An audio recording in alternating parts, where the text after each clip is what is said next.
So Yeah. good morning and welcome to the intersection. It's great to see all of you this morning as we come to the close of our series in San Antonio of Resistance with Reason.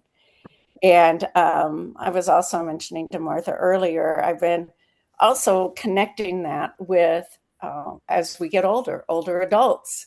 And so I've been doing some of that exploration. I hope you've read some of those factoids at the beginning of our notifications because it's just been really interesting to find out the age of our volunteers, the veterans, and how much they contribute into our society in volunteers, but also in leadership ongoing. So it's just been a really interesting exploration.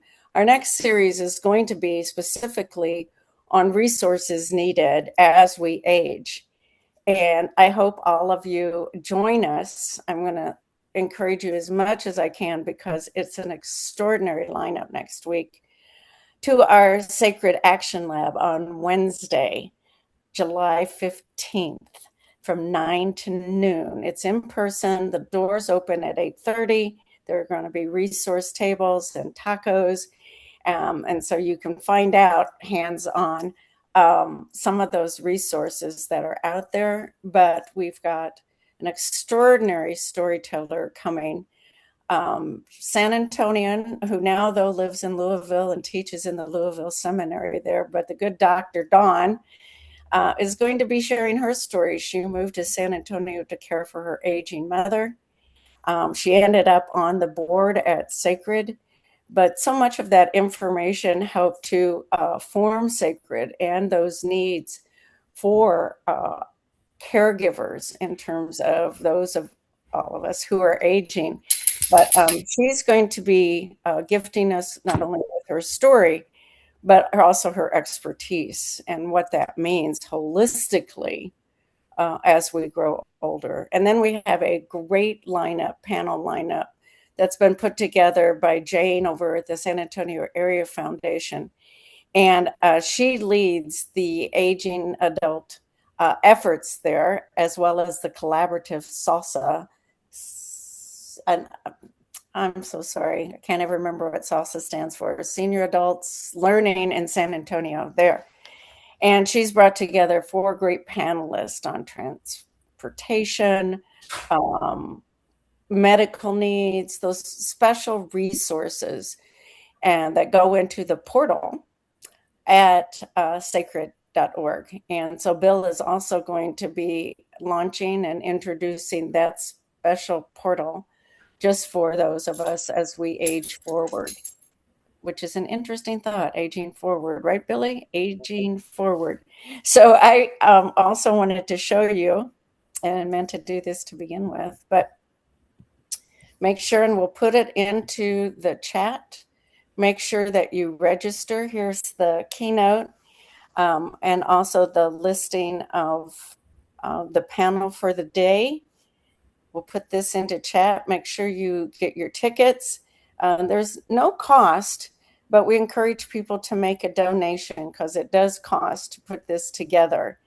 And if we all put in a little bit, we can just keep this important resource moving. So again, make sure that you join us next week for the Sacred Action Lab. Wednesday, it's going to be at Gonzaba. It's over here at the Southeast Events Center, which is over on Goliad Road. I hadn't been there, brand new. It is beautiful and amazing. So I invite you all to register even right now and get your spot. And I'll see you there next Wednesday. Martha, could you say just a few words before we introduce and then you can introduce Fred since you invited Fred, but tell Okay. us where Bear Can is going and how we can be involved and then introduce Fred. Okay.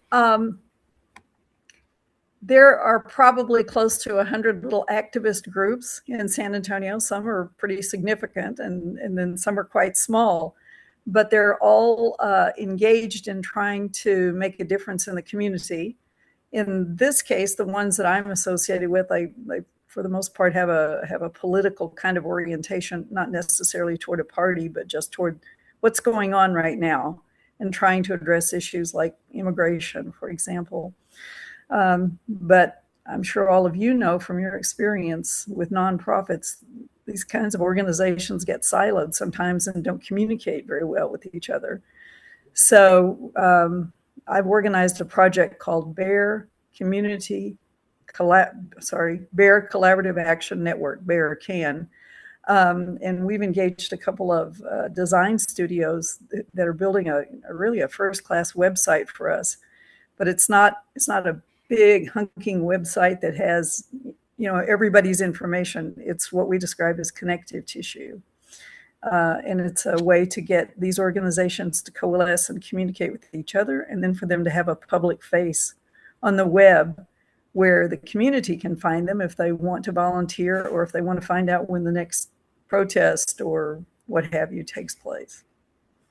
We meet every 2 weeks. We're within about 21 days, we think, of launching the website, but we need input from the community about who's out there, what you're doing, and if you want to be a part of this. So the next meeting is Monday, this coming Monday, the 13th, 6 to 8 p.m. at the Brackenridge Conservancy Building, which used to be the San Antonio Fiesta headquarters. Probably a lot of you are familiar with it from that. It's on Broadway, and I'm sorry I don't have the address handy, but just look for Brackenridge Conservancy on the map.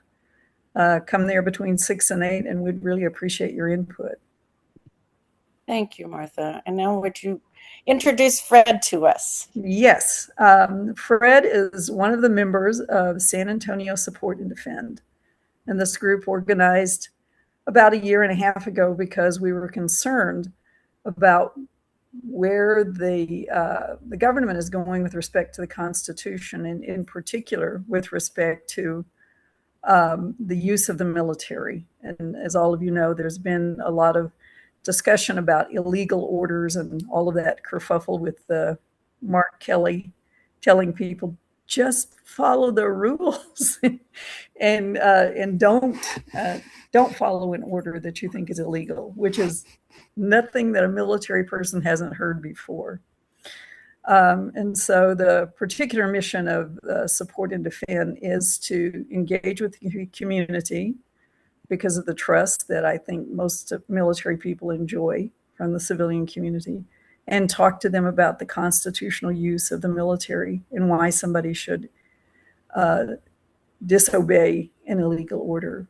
And the person talking about it today is my friend, Fred Hofstetter, who spent 21 and a half years in the Army, had an amazing, adventurous career, and among other things, has learned to speak several languages.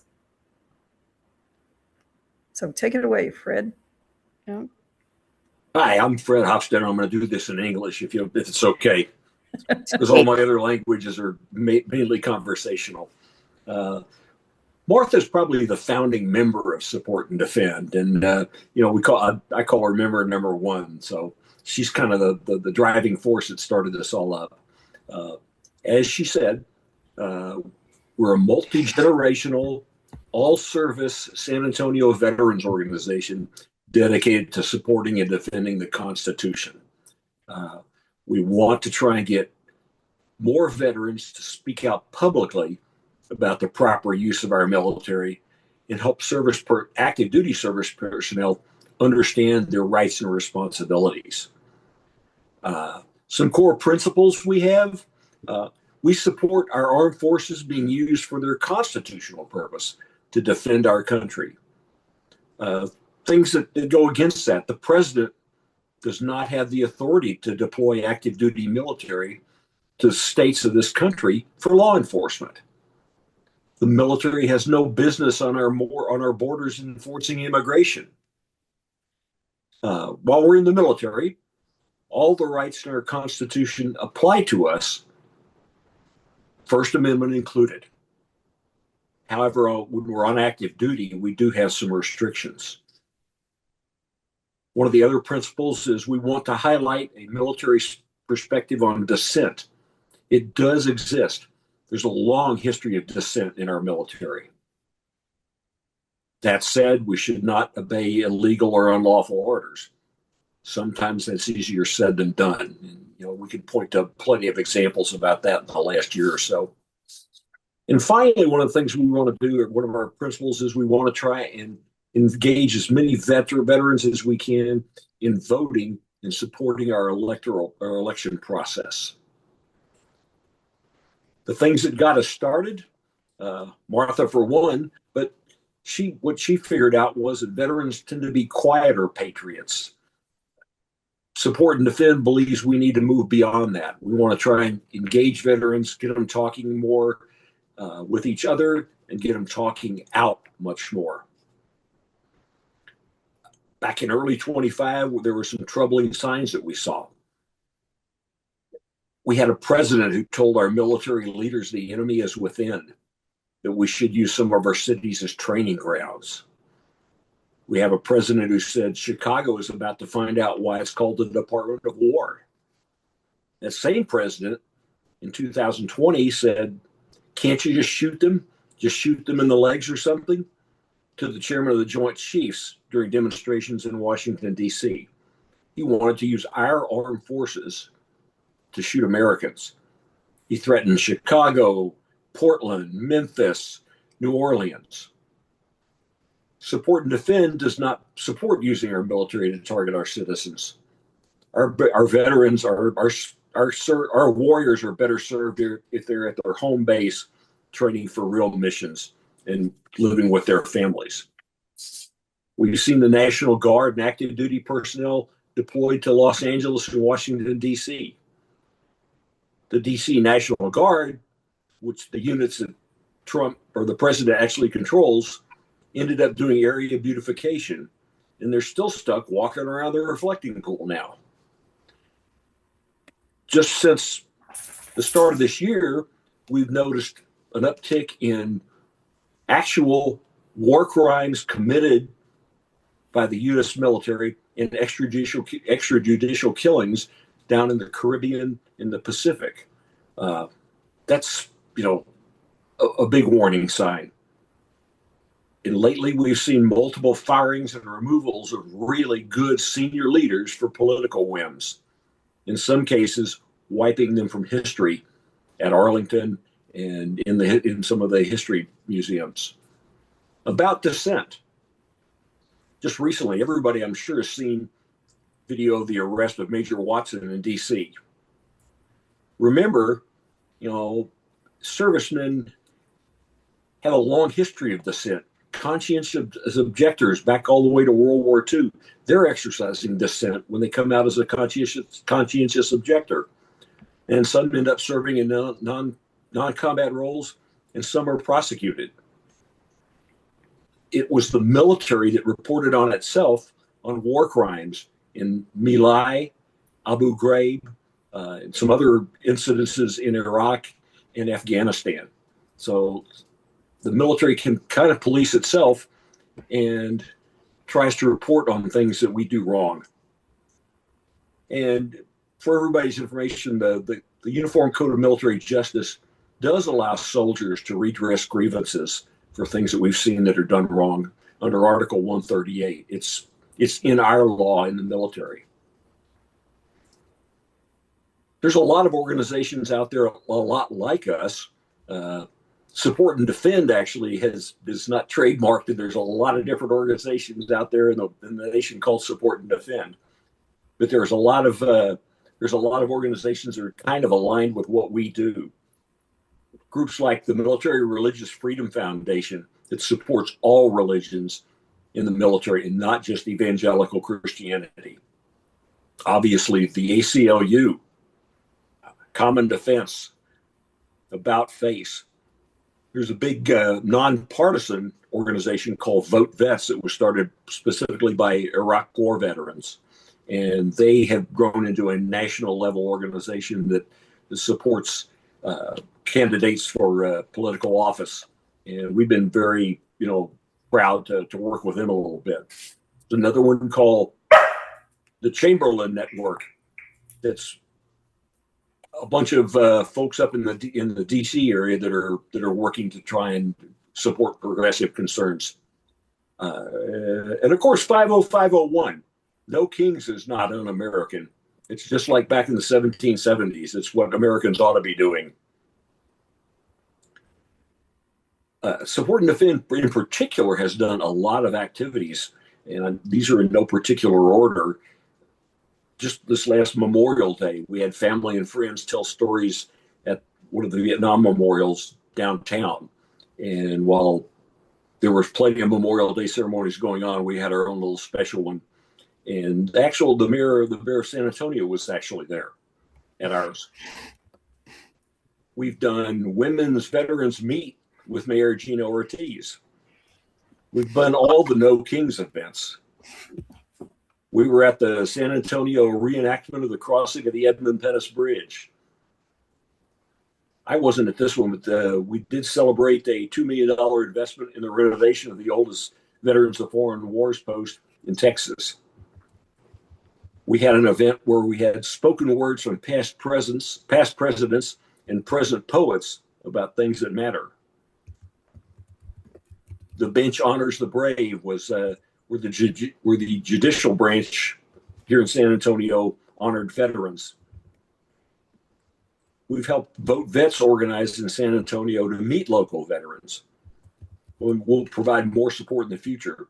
There was a Vote Vets town hall with Senator Ruben Gallego, who's a veteran, and he's a senator from Arizona. He came to San Antonio and spoke to vets down in the Pearl. We were at the Martin Luther King Jr. Day Parade. We marched with veterans in the Veterans Day Parade warm up with free tacos and coffee. We did an open mic night at a coffee house where veterans got to tell their stories and got several good members of that. We celebrated Veterans Day at Hemisphere. We had a booth there. Last summer, we had a press conference at City Hall where we all got to basically put out our feelings on what's going on with this in this country. We did a panel discussion with Dave Davies and Texas Public Radio about resistance and dissent, not just in the military, but how people can dissent here in this time and place. We did a presentation at the Northwest Democrats meeting, and we're also helping the Chamberlain Network that I mentioned earlier with some planning for a possible San Antonio visit this fall. We're communicating quite a bit. We've got a social media presence, a website. We like to give a presentation to folks like y'all. We're always interested in doing that. And that's about it. We do have one other event coming up on the 1st of August. What we're really trying to do with that is get all the vets we can find that will sign up to help out with elections, either officially as an election official with the county, or to be with one of the political parties as an election monitor, to go out and possibly even support voters by giving them water if it's one of those sweaty days in November. So that one's coming up, and Martha's got that's up on our website where veterans can RSVP for that. That's going to be with tacos and coffee and talk. And we just really want to get veterans fired up about voting. Martha, if you got anything else you want to say about that, please jump in. But that's all I had prepared. It's a fun group of veterans that we all get together, and for a lot of times we sit there and just argue with each other. But it's always been fun. And Fred, that also is not that we argued, but at the intersection is about. Yeah, coming together with different perspectives and learning together, because coming together is the only way that we're going to be able to make our way forward as a people. Correct. And trying to actually find people who do think and feel differently than each of us might. We don't all think the same on this screen, right? Or vote the same way, or it doesn't make any difference because we all live in this country and we want the very best for our future and ourselves as well. So if somebody were to say to you, Fred, like, well, this is great, Fred, what you guys are doing, and Martha. And, but are you like all Democrats or all Republicans? How do you respond to something like that? We say we're nonpartisan. Mhm. I'm not a member of any political party. The only one I ever joined was Ross Perot's party for a couple of years, way back when. That kind of dates me a little bit. Uh, I don't like to claim a political party because they all do something bad every once in a while. Mhm. And we try and keep it that way, and we'll accept anybody to come into the group. And if they don't align with the way we like to argue, then I'm sure they'll find a place where they can go argue. I love the fact that you say that you argue, that you get in there and really, talk about it. Yeah. And I had some idea, but not the full spectrum of all the different groups that you were talking about. Mm.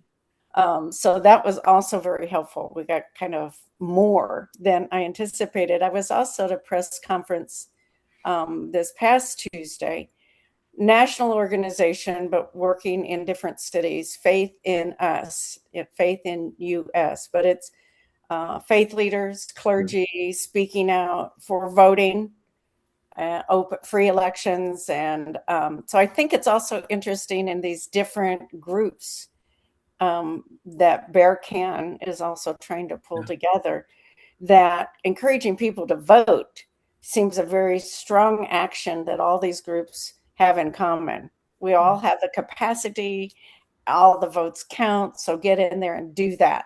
However you do that, right?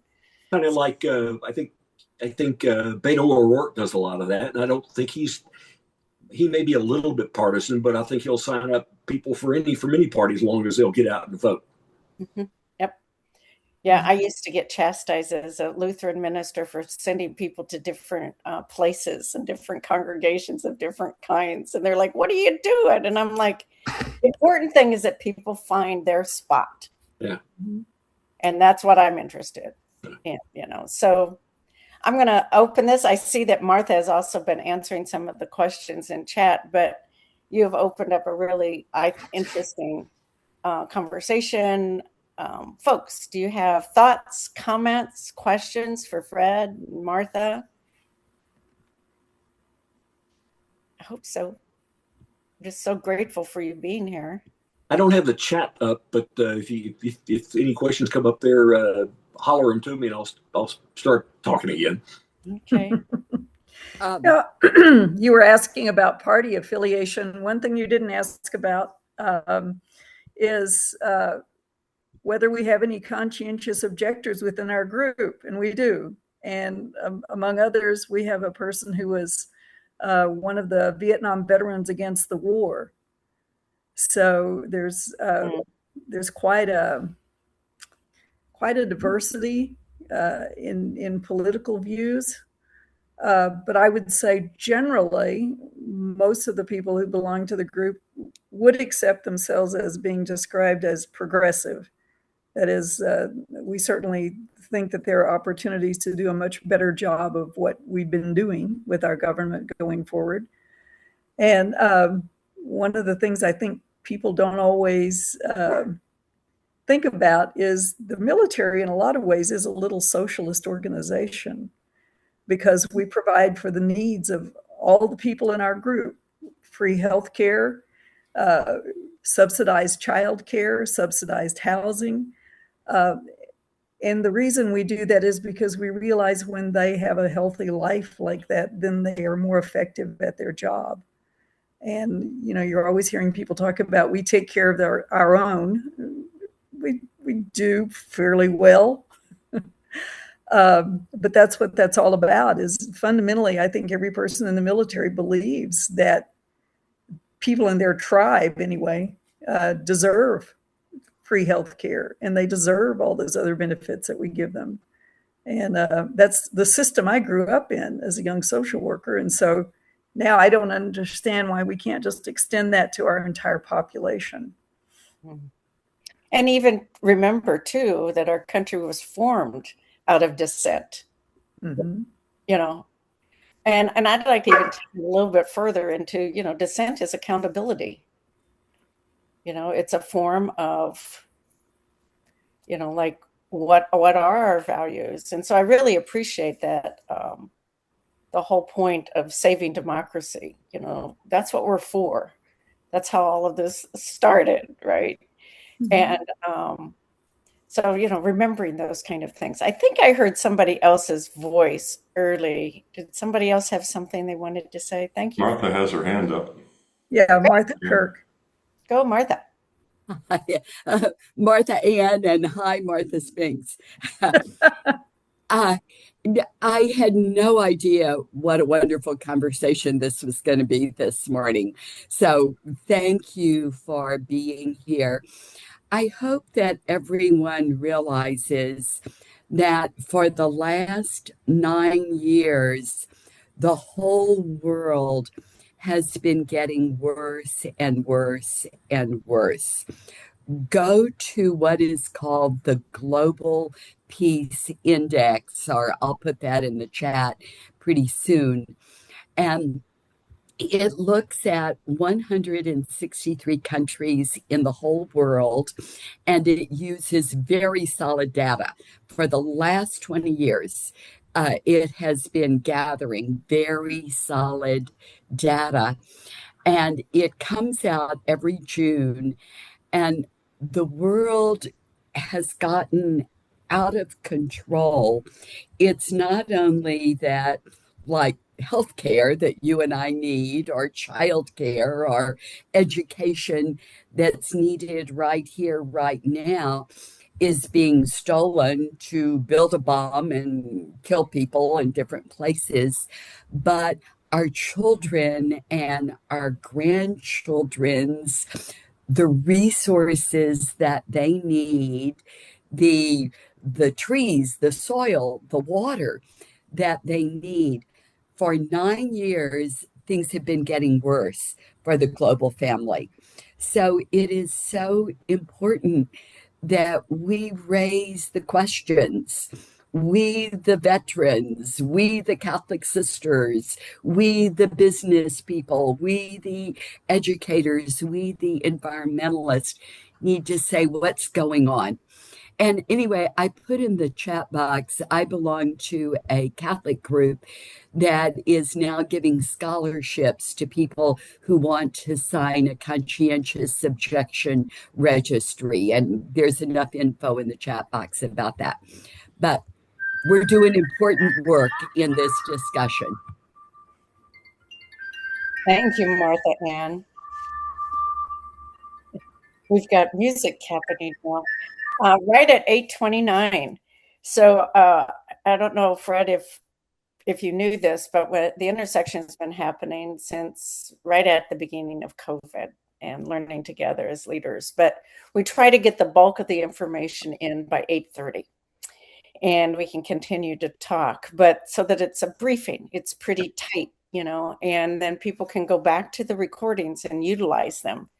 So I want to invite Martha and Fred and anyone else, especially with today's recording. Lily takes the recordings and then posts those online. You can utilize this recording in moving support and defend forward.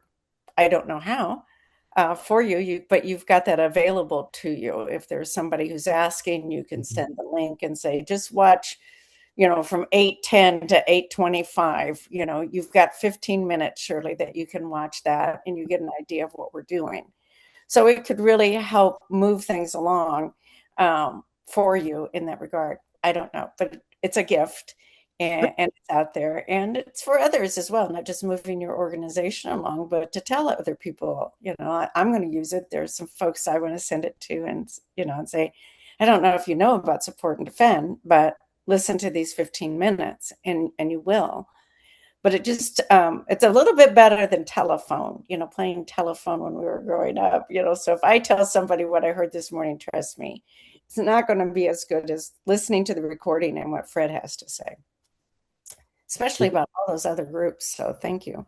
We definitely would be interested in any veterans that are listening in, or people that are listening in that know veterans, to get them get them with us. And if they just want to come meet us, they can probably come meet us at election on August 1st. We're going to try and, get everybody to help out in some way in our elections coming up in November. But that would be a good starting point to meet us. Mm-hmm. And every Thursday night, some of us are at the Ice House crawl. We believe in going out for beer every Thursday night. We and a lot of other people besides veterans. You're always welcome to drop in if you want more information. I can give that to you. You can find it on Mobilize.